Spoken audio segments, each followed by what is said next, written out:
Welcome to Straight Lines. I'm Tim Neiman. This is where life lessons meet leadership, where business gets a dugout seat, and where baseball gives us more than box scores, gives us blueprints.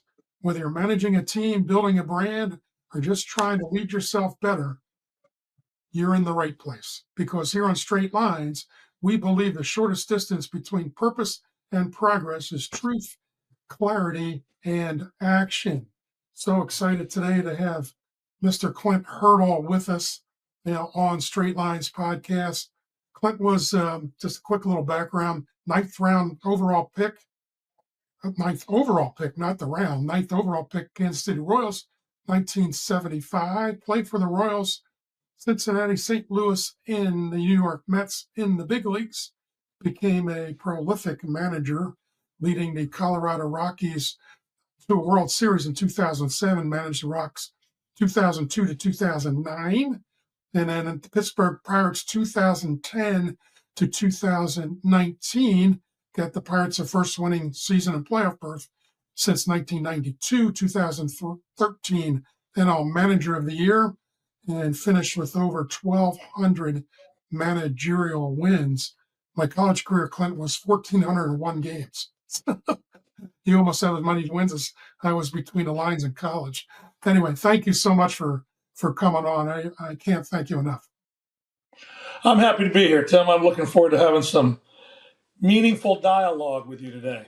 Yeah, a little bit, not really a baseball podcast, so it easily could be. You and I could be here we could probably be here every day for a month and not even scratch the surface, with all the stuff that, between the two of us, have experienced, I guess. Just want to look back at the Colorado Pittsburgh days.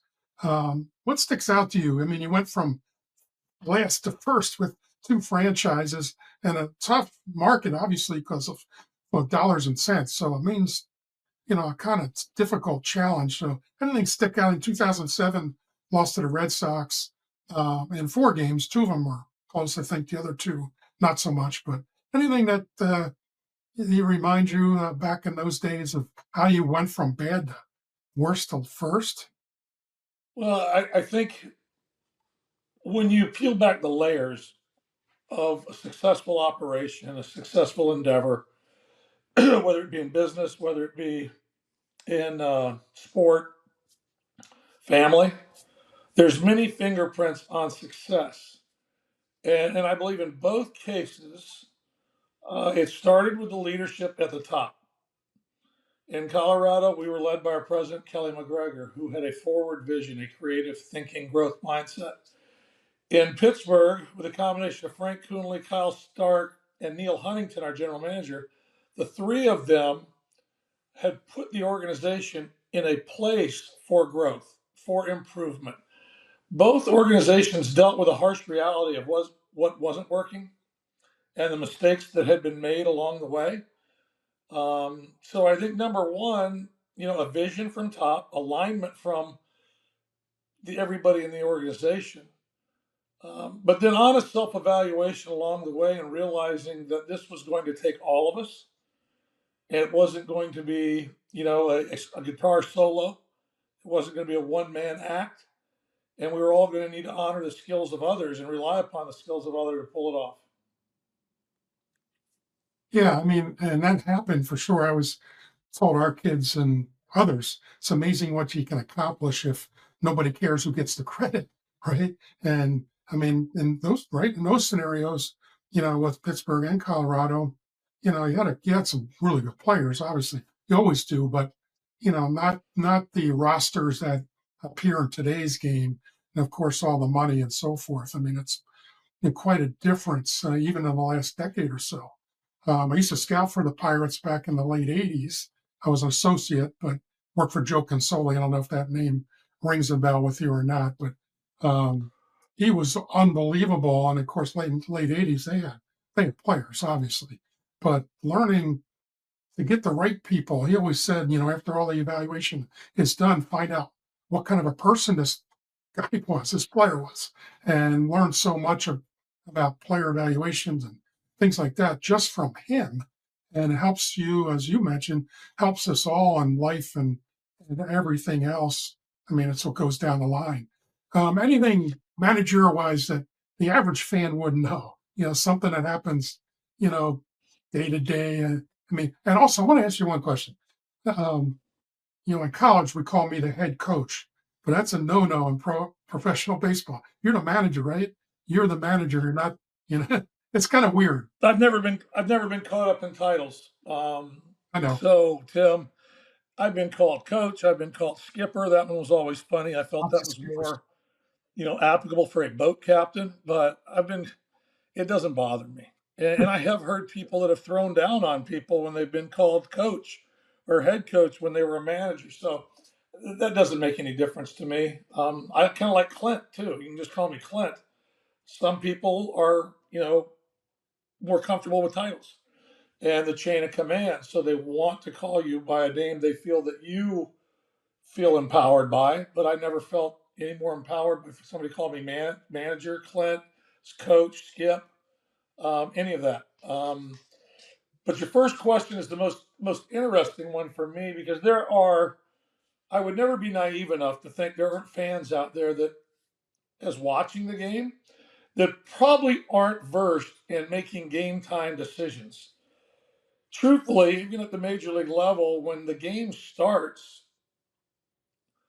there could be 5 decisions, there could be 25 decisions from a baseball perspective.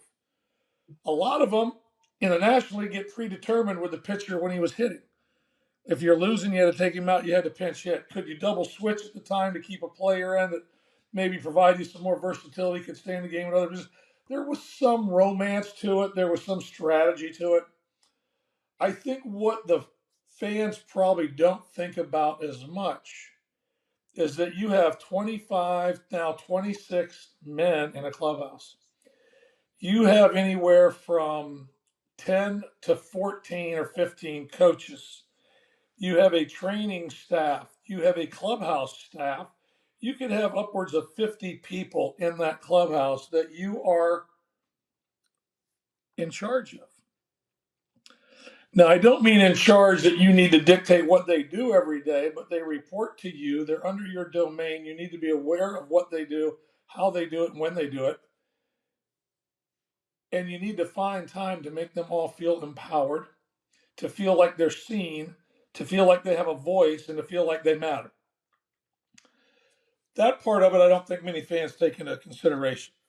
The other part of it is that when you have that many people in a building, life happens to each and every one of them. Uh, you and I both lost our mothers this year. You lose a family member, you lose a parent, or your parents get divorced. A lot of these kids later on in my managerial career were closer to being my grandkids than they were my kids. A dog dies, a pet dies. There's a fight with a wife or a girlfriend. There's a spat with an agent. There's a bad story written which they take personally and puts them in a funk. Life happens, and I don't think the average fan, nor do they need to be concerned about it. But a lot of that is on your plate when they walk in. And I would always ask my players, when you walk in, you're us. You're part of us again. When you walk out, you're going home. You're going to a family. You're going to a significant other. You need to be where your feet are. So when you're leaving the clubhouse, go home. You do that thing and you be there. You be present. When you come in, when you walk through that door, whether it's 12 o'clock, 1 o'clock, 2 o'clock, or 3 o'clock, you're not part of us again. And you represent us. The name on the front of the jersey means something. The name on the back of the jersey is the people that raised you and the home you came from. If there is a problem when you walk in the door that you are carrying with you, I encourage you to talk to somebody, whether it be the trainer, our mental skills coach, myself. But burdens are lighter when they're shared. That was my ask. I would usually repeat it and remind them of it once a month. But my biggest job, I felt, was to help them eliminate distractions. So once they showed up, they could be the ball player, they could be the teammate, they could be a closer, they could be the starter, they could be the shortstop, they could be the guy coming off the bench. They could represent the team and the organization in the best possible way. I In my first book that was released about a year ago. It's called "What Is Your Legacy?" I wrote about sharing in the burden of others, right? Because if we're in a situation to be responsible and accountable for, college. You're never away from it. It's 24/7, 365. You're never away. They've got so many things going on in their lives, and there were times we had a tragic car accident in 2021. It was really hard. We had a young man's brother committed suicide, and the father called me and said, "I really need you to talk to him." And what do you say? And I think the good Lord just puts it in you and you deal with it. But sharing in the burden of others, I think, is a big part of the responsibility we'll accept to run any team or organization or anything else. Clint, what about philosophically? Anything that molded you, rather maybe when you were coaching or become a manager? Did you shift gears? Colorado, was there something that philosophically kind of hit you? It's like, oh boy, I need to make a little bit of a change here, or a total change. Well, you don't know what you don't know, and you can manage. I managed 6 years in the minor leagues, and there's still things that happen to me at the major league level that had never presented themselves before at the minor league level, and everything's magnified. Um, you're on Sports Center. That letter at the end of the day, whether it's a W or an L, can define you if you let it or allow it. And with many people, it does define you. You've got to work through that. You've got to realize that your job, number one, was to represent the organization. Number two was to represent my family. Number three was to put players and pitchers in the best opportunities to have success. Another part was to rely upon my coaches to cover my blind areas, the areas that I wasn't as well versed in. Let coaches coach, let players play.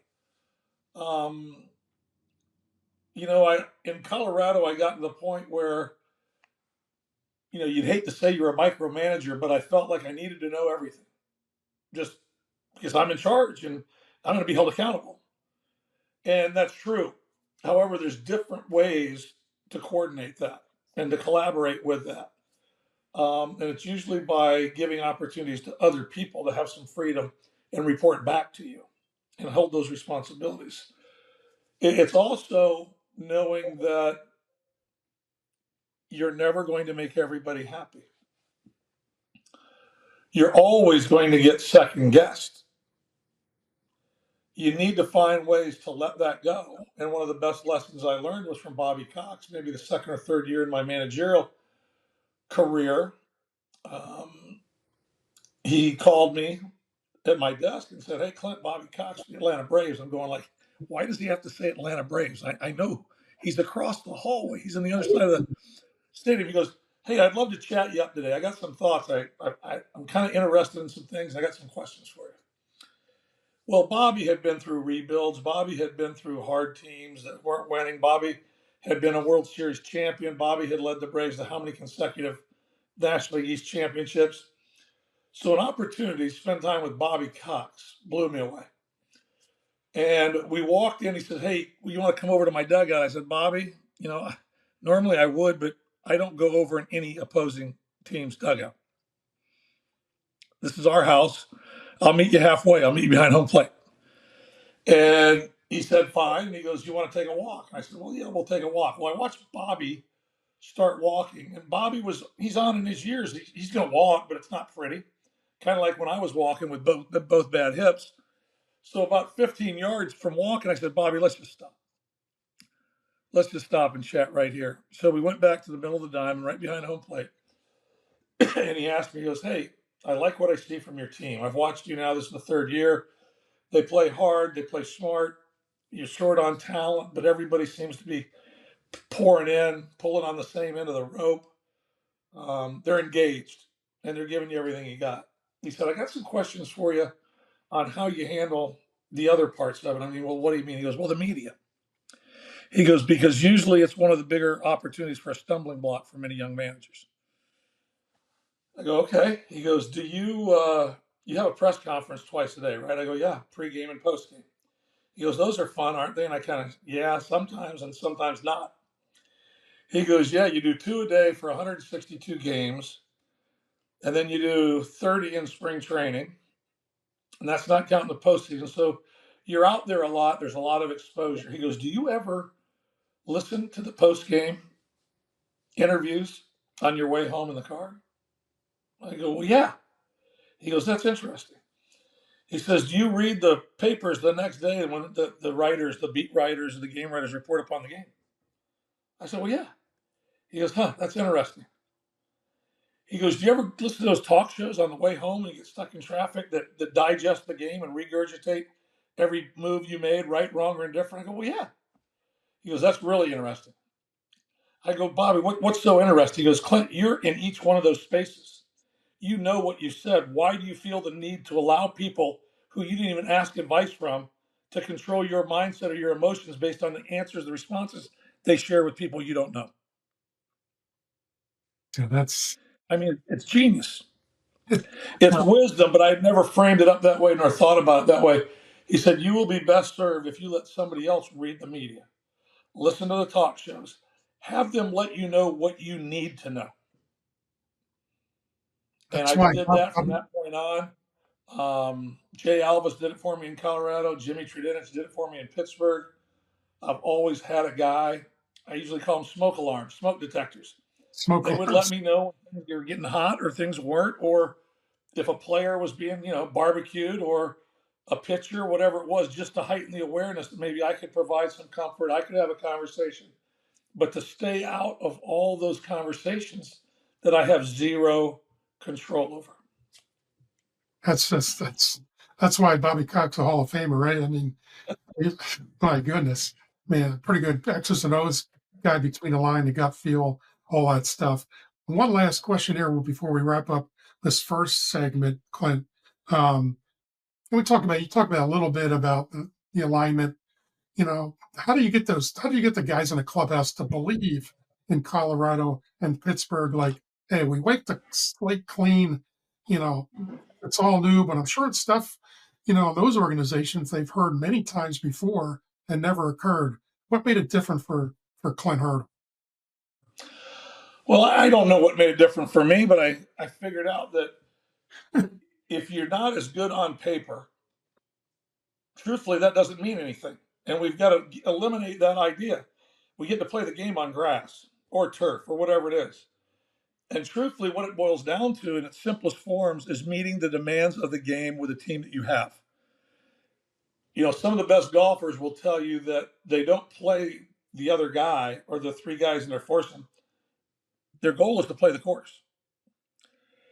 So I ask our guys to back away from thinking we're playing the Yankees or we're playing the Dodgers or we're playing the Braves. Play the game. The game is going to put you in positions where you need to meet the demands of the game. You, as a former coach, knows what first pitch strikes mean. You know what a leadoff walk means. You know what a two-out walk means. You know what multiple errors in an inning mean. You know what two-strike hitting comes down to. A two-out, two-strike RBI, what that means. So for me, it was just boiling it down for the players to understand we meet the demands of the game. When we do that, we put ourselves in a better chance to win.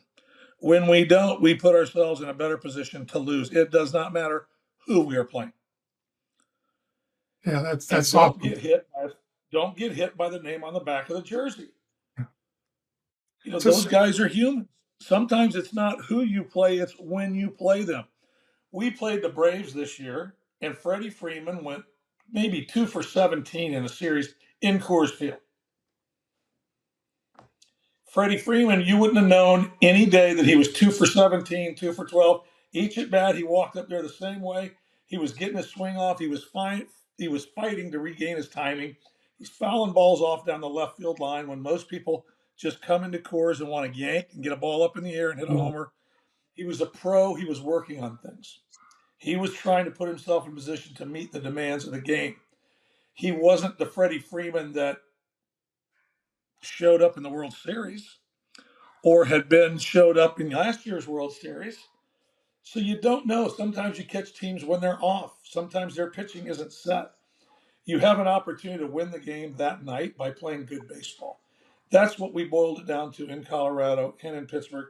It was playing the game of baseball. playing good baseball. That's outstanding. Visiting here with the incomparable Clint Hurdle.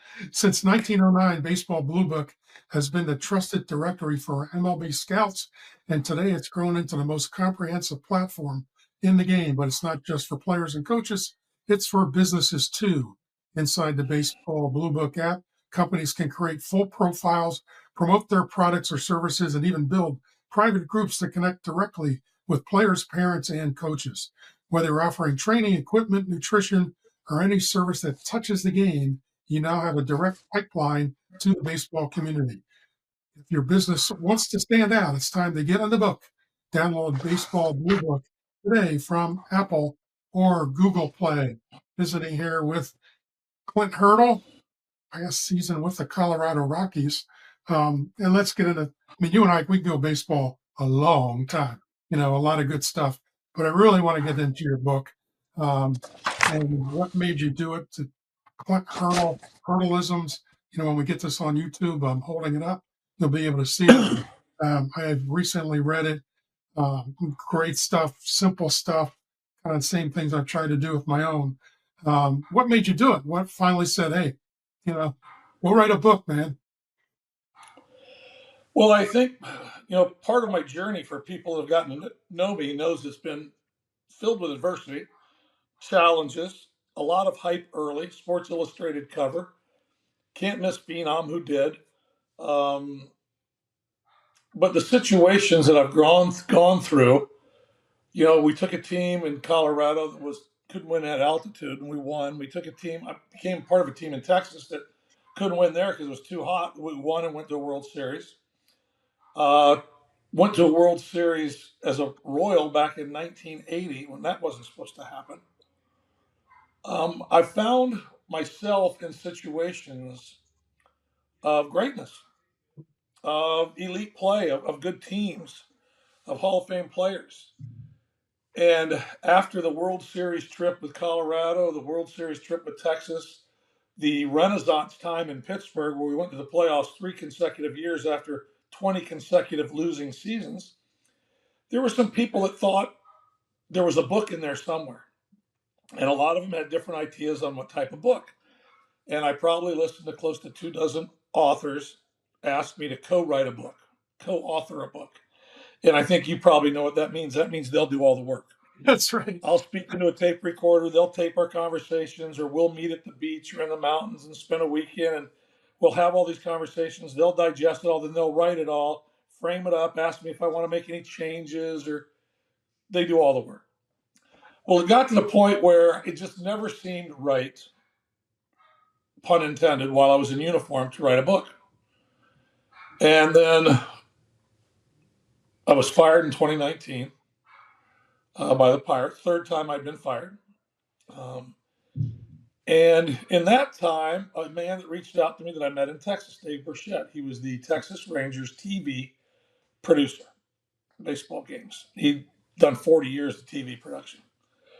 He asked me if I'd like to co-author a book on meeting challenges, overcoming adversity, lessons learned the hard way. And it sounded better that way than just talking like an autobiography or the 3 series trips. We were going to share experience, strength, and hope, and share our faith, with anybody that would be willing to buy and read the book. We put almost probably over 2 years of effort into the book, and Dave did most of the heavy lifting. We got to look for a publisher, and initially it was we thought it was a little funny that we got turned down a couple times. And we're thinking, how can these people turn down this book? This is going to be biblical. This is like two really smart guys. And That's right. we kept getting turned down. We kept getting turned down. We went from sad to mad to angry to frustrated to what's going on. And finally, one of the younger editors that was looked over the book said, "Hey guys, you're throwing too small of a net. You're stale, male, and you're pale. You're two white guys over 60 cutting stuff up on a front porch. It ain't gonna work." That really made me angry. But at the same time, after being able to step back, it was the best thing he could have said, because it was finally an honest self-evaluation. Okay, we need to find something that throws a bigger net. And Dave had done all the work. He said, "Hey, will you ask your friend John Gordon to read the book?" John and I have been friends 15 years. He's spoken to my Rockies team, spoke to my Pirate teams. I've worked some events with him. We still go. We're going to do an event next week in Austin together. He's one of the most prolific and upbeat, positive, encouragement leaders that I know. He said, "Sure, I'll read the book." He read the book in a day and a half, and he goes, "Clint,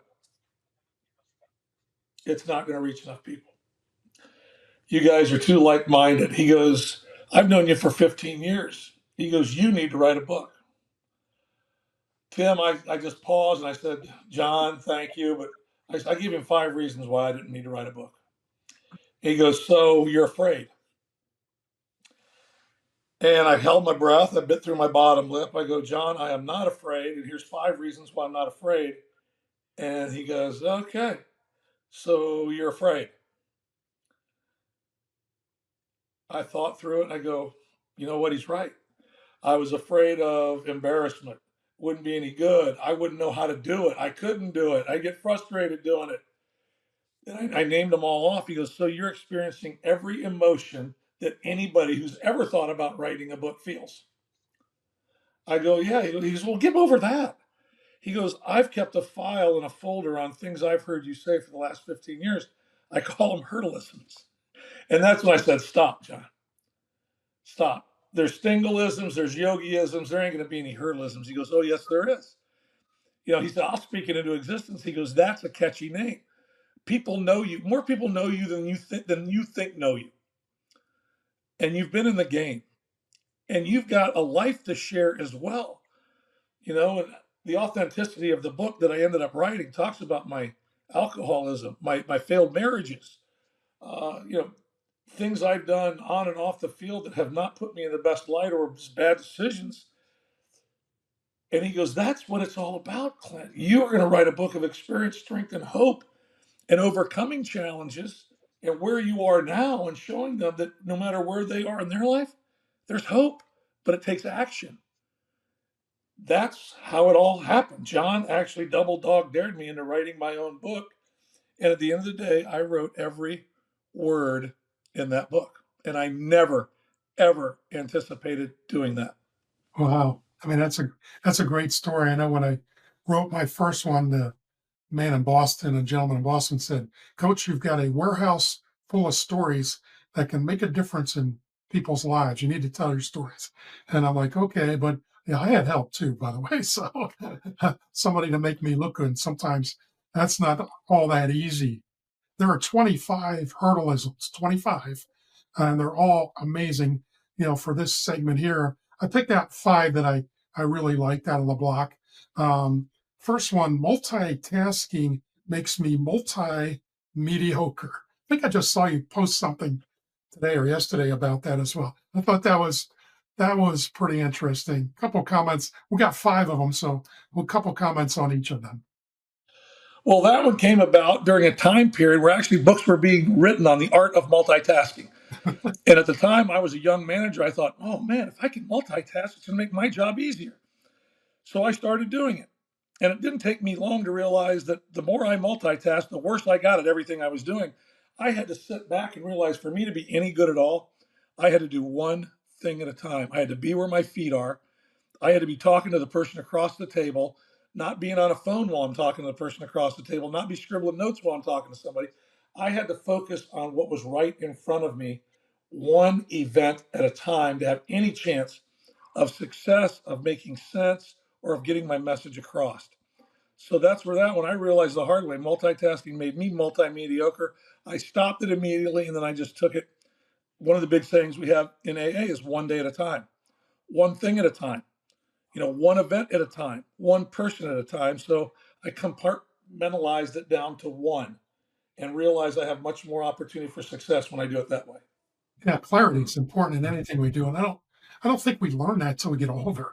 I think we want to do everything for everybody at any time. Then all of a sudden, this funnel becomes apparent that we need to focus on what we do best. Jack of all trades, a master of none, which I certainly was for a long, long time, and now since retirement from college coaching, I've gotten very clear about what I like to do. Might miss between the lines. We'll see. If you ever get a manager job again, I'll be happy to be your bench coach for one day. If I screw up, get rid of me. I don't think I will. I don't think I'll suck. I don't think so. Number two here, hard work doesn't guarantee success. However, not working hard at all will guarantee not having success. Pretty simple. It is. Hard work's hard. And a lot of times in life, and probably more so now, I see it more so now just because there's more opportunities, there's more distractions. If something gets hard, kids unplug and go try something else. We didn't have many opportunities or options back when I was playing. And you see it a lot. I see it more so in baseball because that's the sport I'm connected to more, whether it's travel ball, whether it's amateur ball, showcase ball. If it's too hard one place, Johnny's going to go another place where he can play. And then it doesn't work out there, he can have another option to go another place and play. Sometimes people get caught up in the name of the school, the coach's name. You need to go somewhere where you can play. Nobody gets better by not playing. But the working hard part, that's a must.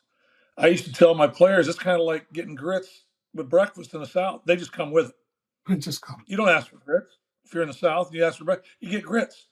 Grits come with breakfast. Hard work comes with success. If you have any chance at having it, it's going to be hard work. That doesn't guarantee it, though. There's so many different ways to improve within those margins of hard work, the consistency of hard work, and what you're actually doing and developing while you're working hard. Visiting here with Clint Hurdle and his book Hurdleisms. It's amazing. In every workplace and every team, there are unseen forces that can derail success. In my book, Team Killers, I uncover the behaviors, attitudes, and habits that destroy chemistry and show you how to build a winning culture instead. If you're a leader, coach, or teammate who wants lasting success, this book is your playbook. Get your copy of Team Killers today and protect your team from the inside out. It's available at Amazon. Get to another one. This one's one of my favorite topics lately is the old school stuff. And you say in the book, Hurdleism, let's drop the old school versus new school debate. And I've got some of my thoughts too, Clint. And I'm an old school guy. I mean, we're same vintage. I was just recognized in the Mid Atlantic Scouting Association Career Achievement Award. And I talked about this a little bit. And I think, it's the organizations that were able to blend those two concepts, if you will. And those are the ones that'll sustain itself. And I coined it, I said, I think what we're into right now is now school. It's what we got now, and how do we blend all those things? Your thoughts on old school, new school? I agree. Drop the debate because that blending of those two topics really creates success for an organization. Well, the game continues to evolve. Life continues to evolve. To think that there's only one way to do something has never been appropriate.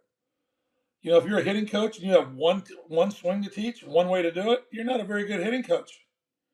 One size does not fit all, and if you've only got one key in your keychain, you're only going to unlock one lock. There's a lot of different locks on hitters. There's a lot of different locks on pitchers. There's a lot of different ways to teach. There's a lot of different learning opportunities to help you to teach whoever's in front of you at the time. And more so than ever before, you got to meet kids where they are today. These kids are into the R&D. They're into the research and data. They're into the analytics. They're getting exposed early. You need to know and be aware. It goes back to nobody's going to let you coach them until they trust you. And if they see you're not at least current or willing to be current or willing to listen to something current, your window of opportunity is going to be very small. They're not going to let you coach them until they trust you. Once they trust you, the coaching opportunities can pop up at any point in time. Doesn't always have to be on a field or in a uniform, but that's when the magic happens. You earn their trust by, I think, actually showing them you care about them. And you're interested in what they've learned and how they've learned it and what they think makes them unique or makes them effective or has helped them have success. You want to know their story. You want to make an investment in the real person. So for me, it's not just the old analytics, not the new analytics, it's human analytics. And I found it entertaining that this World Series, You listen to the last few World Series, we had more bullpen games, and you can imagine that does blow my mind. Yeah, But this year, we were all talking about starting pitchers going farther, which is a conversation that used to be had, 6, 7, 10 years ago. It kind of disappeared, but now it's coming back. Everything runs in cycles. We talk about offenses. We talked about the big three absolutes: strikeouts, walks, and home runs. Then all of a sudden this year, we're talking about a couple of offenses built different ways that have power, have speed, have hitability. They're not as strikeout prone as some of the other ones. It's not as big swing. They have an opportunity for a big swing, but they also, a walk becomes real during the at bat. There was a mixture of the analytics. I think the best teams, the elite teams, are the ones that are a hybrid model of both. And for certain guys, certain players or pitchers are going to lean more to the new school analytics. You got to be there and meet them there. There's some kids that, they don't even know about the old school analytics. So when you bring them up, all of a sudden they hear like you're telling them a bedtime story. that's great. Wow, you guys really did it that way? Yeah, we did it that way. You know what? It worked that way. You know, Well, I might try that, and then they try it, then they have some success. At least it's an exchanging of beliefs. and And when try. you can have a conversation with somebody, that's truly what hitting or pitching is all about. It's not it's simple, it's not easy, but it's a conversation that's ongoing. So that was the reason for the, dropping the old school versus new school. Let's I just think be in that's school. great stuff. The two things in a World Series, I thought Toronto's at bats were unbelievable. I thought they were tremendous, and having long at bats, extending the at bats, fouling off those great two strike pitches. They were outstanding. And then, I mean, they were amazing. Then on the other side, the Dodgers, obviously game seven, you're going to do what's necessary to win the ball game. But Dave Roberts thought, enough of this game where I'm going to put my four starting pitchers. They all pitch in the game, the whole rotation. And that's, you know what? You got all off season to rest. Go pitch and get this thing over. So he had a little bit of old school managerial stuff. And I always like to go back to the COVID series the year after when Blake Snell was on the bump for Tampa and he was mowing the Dodgers down, right? And Kevin Cash came around. He faced, whatever hitters two times through or whatever it was going to be. And he made a move. And in the Dodgers dugout, Dave Roberts and Mookie Betts, they just, the relief just in their body language was amazing. And I thought, well, it wouldn't have been great, if it was like Don Zimmer or somebody in a dugout next to Kevin Cash and say, hey, Kevin, this is not Blake Snell today. This is Sandy Koufax. This guy, let's let him go, and see what happens. We have a guy ready, but they're not smelling him anyway. I thought that was all like good stuff. Next, hurdleism. There are two kinds of people in the world: those who are humble and those who are about to be humbled. I thought that's the truth, no question. Well, I've lived that one multiple times, and not any time recently, but there's no doubt that it could pop up and bite me again. When you lead with humility, it's just attractive to others, and it becomes contagious to others when it's more about we than it is about me. We talk later in the book about mudita, which is an expressive joy of celebrating the success of others. That's being humble, celebrating somebody else's success. It doesn't always have to be about me. I don't have to be the headline. Um, we've been, all of us, if you've played the game, if you've especially managed or coached the game, there was a time you probably thought you were pretty good at what you were doing, and probably there was a time period, maybe about 3 or 4 months later, that you didn't know, do I even know what I'm doing? I mean, I've been on teams that have been on a run, and I stayed out of the way, and we're cruising. There's times and weeks where I've been managing teams, I couldn't make the right move. I actually told my bullpen coach one time, I said, whoever I called down for, get somebody else up. Don't put in the guy I'm asking for. I've been wrong for 2 weeks. I'm just gonna say it. You put in who you think. He goes, Clint, I can't do that. I go, Yuki, you gotta do that because I'm just wrong. There's periods where you're wrong and you realize when it starts going the wrong way or decisions that you think are going to work aren't working. Just try and step back, breathe, ask somebody, did it look right? Did you have all the information? Did it comes down to like getting a good pitch to hit. I shared so many times in my pitching moves. When I made the decision, Tim, it was absolutely 100% the right decision. Now, 4 pitches later, all heck could have broken loose. It was the wrong decision. But when I made the decision in the dugout before I left for the mound, 100% right decision. So Well, that's when you get humbled. The hardest part for me managing was knowing, not the hardest, but the part I realized anytime you make a pitching change, the next guy's got to be good or you're wrong. It doesn't matter if you have the information. It doesn't matter what is factored in the decision. The next guy that comes in has got to do a better job than the guy you just took out, or you're wrong. I was just going to say the same thing. I think the single most hardest decision you make as a manager is when to make a pitching change. I mean, you don't know, and you hope you know, and you have all the ideas in your mind to make a proper one, and then, like you said, all heck breaks loose after you bring a guy in to get a double play ball, and he walks the guy. Guy doesn't walk anybody all year. We're going to walk that guy. Visiting with Clint Hurdle on his unbelievable book, Hurdleisms. He's built quite the legacy of his own and still doing it, actually. When the game is over, what will people remember about you? My book, What is Your Legacy, challenges leaders, athletes, and everyday people to think beyond the scoreboard. It's about purpose, impact, and the mark you leave on others. If you're ready to define your legacy and live it with intention, this book will guide the way for you. Get your copy of What is Your Legacy today and start shaping the story only you can tell. Available at Amazon.com and the new CoachTimNeiman.com. The new website underway. It looks pretty good. Entering in this time goes so fast that we could be here a month and not even scratch the surface. So we're going to talk some legacy and some leadership and life lessons. I think they're so important for all the listeners out there. When you think about your legacy, what part of your career are you most proud of? I mean, and you probably have a million of them, but is there something that stands out for you, Clint? Well, first, let me apologize for the smoke alarm that just went off in our house. I don't know if you heard that. That's all right. Speaking Mine of did that smoke the other day. detectors No or smoke problem. alarms, we just had one. I'm not sure what Hey, happened. just a I reminder for apologize. everybody to change the batteries, all right? That's all right. We did something good today. I'm going to tell you a funny story. Yep. And it may be not so much, well, legacy. I just hope my legacy is that whatever he was asked to do, he left it in better shape than when he found it. Whether it was coming into Colorado, whether it was coming into Pittsburgh, whether it was coming into Texas, whether it was getting back in uniform last year in a very challenging situation, and getting back in uniform after 5 years of being out of the dugout.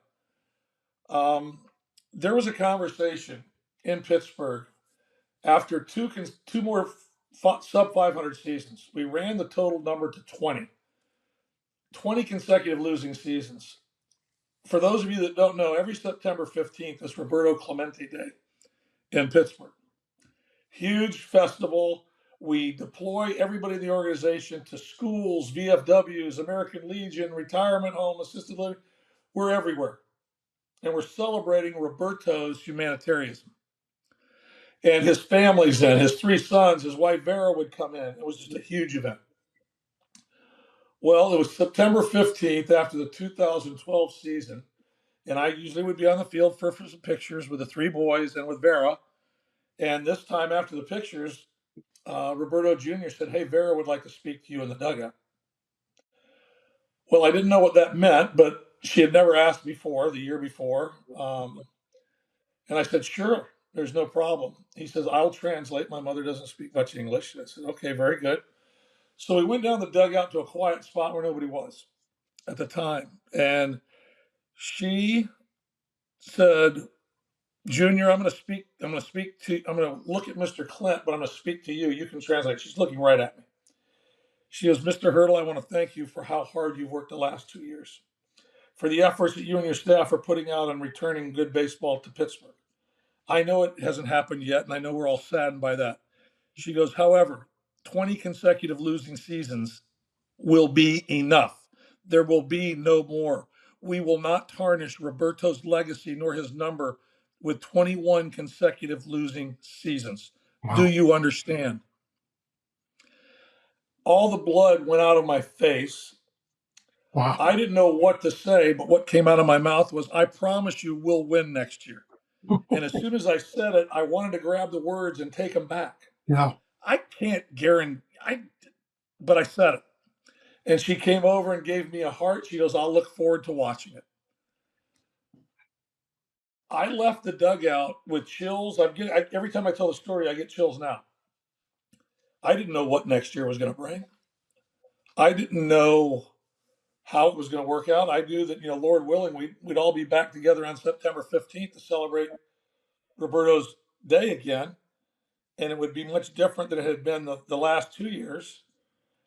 And sure enough, a couple weeks earlier, we had won our 82nd game in Texas. We had come home. We were headed towards the playoffs.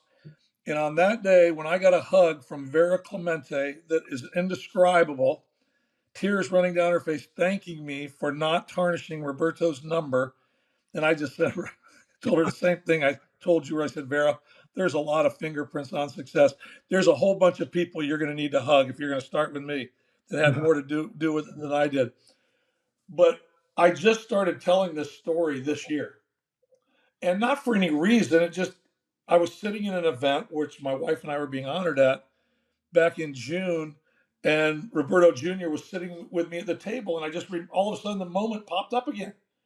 And I said, "Hey, do you mind tonight if I share the story about your mother and me and you in the conversation?" And Doug goes, "Oh my gosh, you've never shared?" I go, "I've never told anybody." He goes, "You wrote a book. You didn't write that in the book." I go, "No, I didn't." He goes, "Well, then you got to write another book." I said, "Well, maybe someday I will." But that for me was a moment to Wow. this day that I still hold on to, that I may be most proud of. Oh, that's incredible. That's a heck of a story. And you think about it, 20 straight losing years. Another one's 21, who the number happened to be Roberto, the great Roberto Clemente. Oh my goodness. Yeah, that's quite the mandate, my friend. That's and Clint, oh, by the way, you will win at least 82 games or else, right? Or else. I mean, crazy.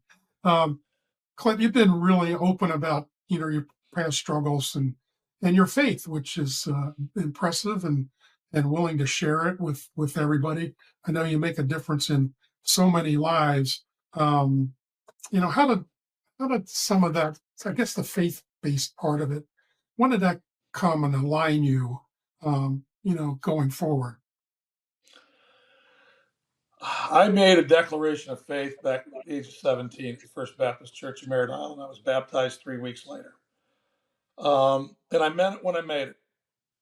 I ran into a man, Pastor Len Turner, who was the first man outside my father that cared about me for something other than how hard I could hit it, how fast I could throw it, how far I could kick it. And I don't mean that in a bad way, but I was always involved in sports, and we're getting measured by what we can do athletically. My dad obviously didn't measure just that about his son. He was trying to raise a good man. But Len Turner cared about my soul, and he shared the gospel message with me. He shared with me, Jesus' life on earth, born of a virgin, the whole Mary and Joseph story, Bethlehem, the wise men, the birth of Christ, and then the walk on earth for 33 years, then the crucifixion, then the resurrection. And I was overwhelmed. And for me, it just made sense in some areas that didn't make sense. So I declared my faith at the church, baptized 3 or 4 weeks later, and had a very strong walk through my last, year in high school. As I left high school and went out in the world, that walk became more diminished. It became more separated. And over time, I share this quite transparently. I used Jesus as an ATM card for probably 23 years. And I think people can relate to what an ATM card's function is. You need money, you go use your ATM card, you get money when you need it. When you don't need money, you don't use it. It's kind of the way I was working with Jesus. But through him, I never realized that declaration of trust and faith and relationship, I left it. He never did. He had put people in my life through in that 23 years that would try and talk truth to me, try and share hope with me, share experience with me. I knew better. I had it figured out. I I was driving my own car, and I wrecked the car. I got 2 DUIs. I got married twice. I got 2 divorces. I was my own worst enemy. And over a period of time, I just got to the point where pretty much Jesus was all I had. I didn't realize that's all I needed.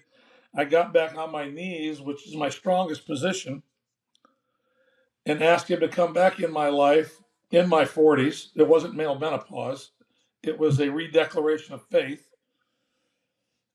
And I got sober. And the combination of the two, I had 16 other things I was going to work on. When I made my mind up to do those two, and I can't even tell you what the other 16 are now because those are the only two that I needed to focus on. And I've remained focused on those two for the last 26 years.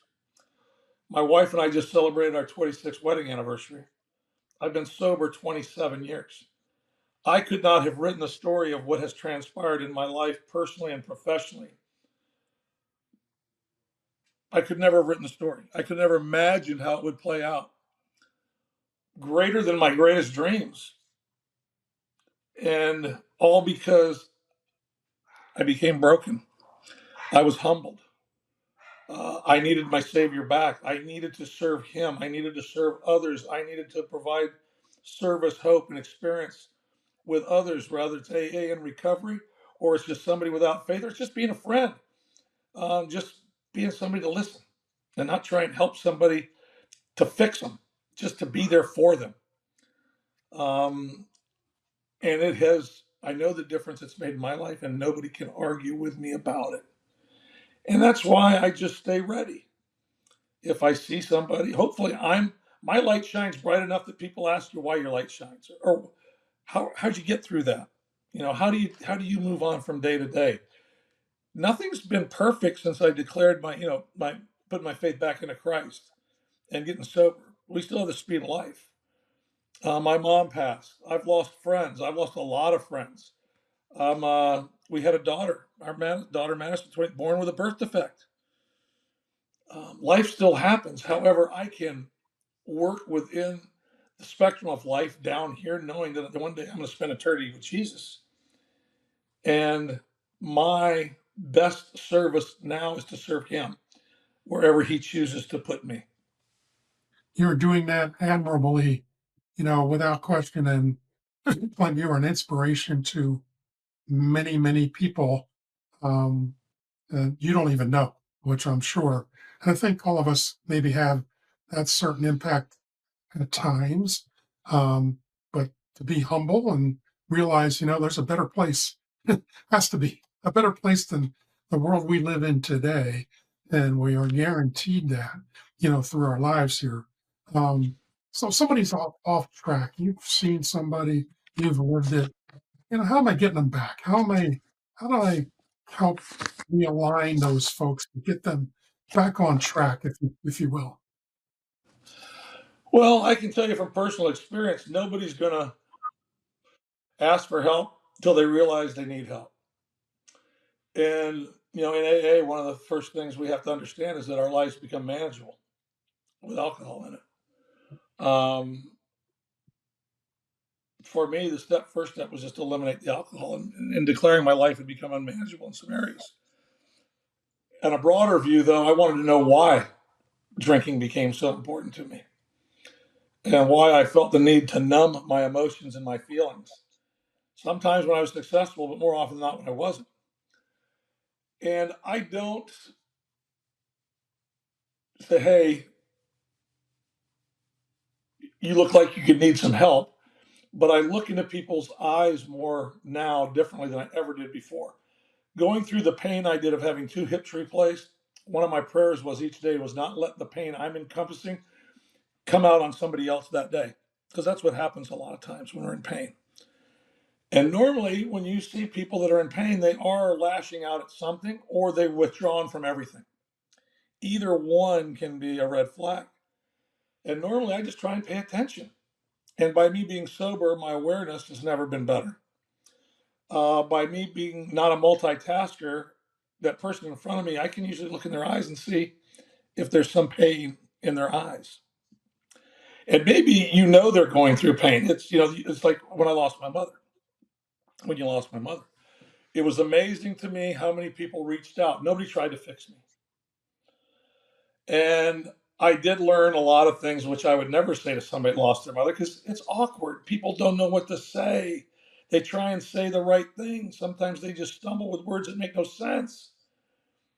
the best things I heard was, I don't know how you feel. I'm sorry for your loss. Let me know if I can be of service. End of story. Yeah. I always And then tell, they would call me back 2 weeks later and just ask, how you doing? yeah, that's right. That's okay. So I just try and pay attention to see if there's a need, to see if there's a void. If sometimes people, you look in their eyes, nobody's home. That's another sign. But then I just try and say, hey, would you like to chat? Yeah. Something looks a little off. I had that feeling. Here's what I was going through, but maybe you're not. But I'm here to listen. I'm not here to try and fix you overnight. Yeah. I've always told my players and people, anybody actually, here for you always. I mean, here for you always. Put them in front of myself and as you do, and try to, sometimes I just need somebody to talk to and don't know how to even begin that conversation. But like you said, it could happen a week later, 2 weeks later, it could be a month later, but there was an impact. We could spend so much time. I'm going to ask you one more. I said, because you know that the name of this podcast is Straight Lines. And let me tell you quickly the story because I think you'll like this. And for those that are listening, they've heard this before. So I was coaching third base for Ed Ott. You remember Ed? With the Allentown Ambassadors. And we were in North Shore, playing the North Shore Spirit in Lynn, Massachusetts. Manager was Rich Gedman. But I was always somebody enamored with the way the grass was cut, the lines. I mean, just the presentation, the caring about whatever business you're in or whatever. So I was there one day when it rained the night before, and they were wiping, staff was in the bleachers wiping down seats, and also a guy looking like you or I, like I'm thinking this guy's not selling beer, he's not topping beer, selling popcorn during the game. This is somebody.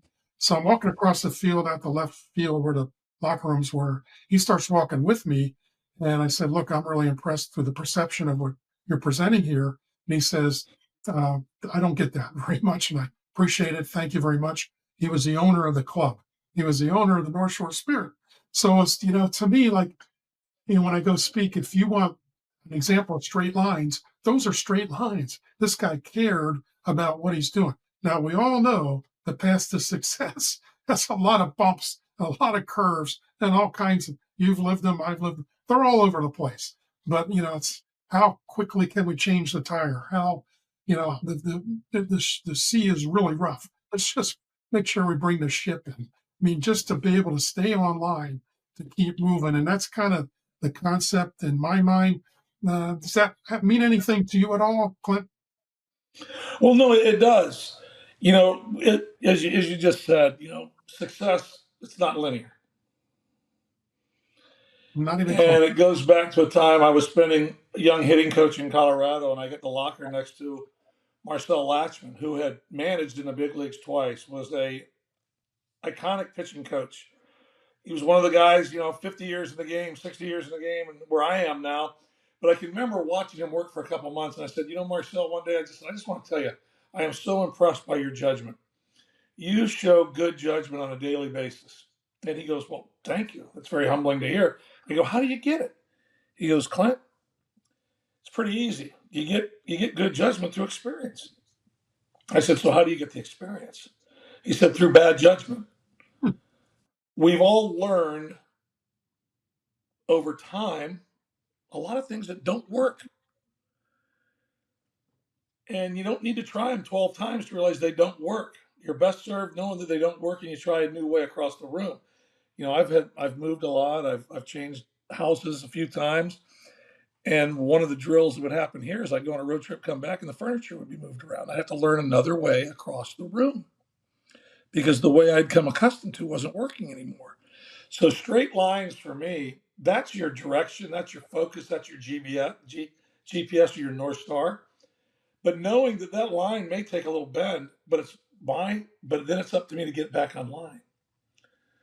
We flew in a plane yesterday, Cape Air from Hyannis to Logan, seats 7 people. Our flight wasn't a straight line. Oh, true. With the turbulence and everything else, it's probably something that my wife loved it. I didn't love it. I felt very vulnerable. But all I would see is when that plane would shake or move, I would just wait for it to get back online and to see the pilot. Just a little touch here, a little touch there. He was getting it back online. So that's what I think of when I think of straight lines. That's the goal. However, knowing that if we get off route a little bit, whether it's our fault or somebody else's, there's a way back onto straight to a straighter line, and to get our direction back. Appreciate that, Clint, very much.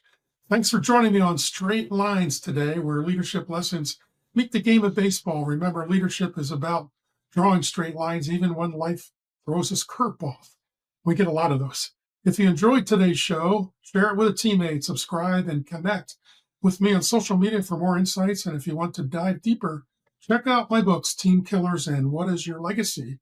Until next time, lead with clarity, play with purpose, and keep your line straight. Clint Hurdle, I can't thank you enough for being with me today. I loved it. Maybe we can do it again sometime, and maybe we'll do a marathon 24 hour. I mean, it's pretty easy to do. It's the quickest hour, forever. But thank you, sir. I really appreciate it.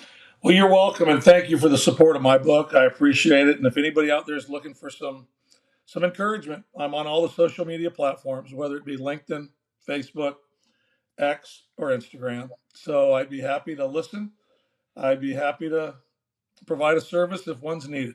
Sometimes lending a helping hand is all we need. That's right. So make sure you follow Clint. Just look it up, all the social media platforms, and follow him, and then you'll be able to easily get to that book and get the daily words of wisdom, which is pretty impressive in itself. So thanks again, sir. Appreciate you. Thank you, Tim.